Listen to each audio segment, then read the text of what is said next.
فأما الإنسان إذا ما ابتلاه ربه فأكرمه ونعمه আল্লাহ রাব্বুল আলামিন বলেন ফাআম্মাল ইনসানু ইযা মাবতালাহু রাব্বুহু মানুষকে যখন তার রব পরীক্ষা করার জন্য ফাআকরামাহু ওয়া নাআমা তাকে সম্মান দেয় আর সম্মান দেয় সম্পদের মালিক বানায়া দেয়।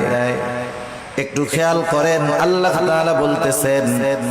মানুষকে পরীক্ষা করার জন্য যখন তার রব তাকে সম্মান দেয় সম্পদ দেয়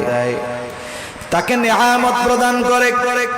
সে নামাজ না পড়ুক রোজা না রাখুক সে মানুষের কাছে বলে বেড়ায় ফায়াকুলু রব্বি আকরামান আমার রব আমাকে সম্মানিত করেছে। আল্লাহ তাআলা বললেন আমি মানুষকে সম্মান সম্পদ নেয়ামত পরীক্ষা করার জন্য দেই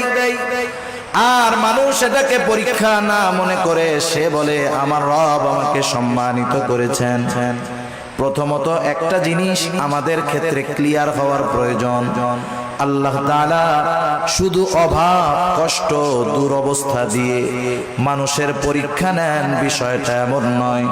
বরং সম্পদ সম্মান দিয়েও আল্লাহ তাআলা পরীক্ষা নেয়।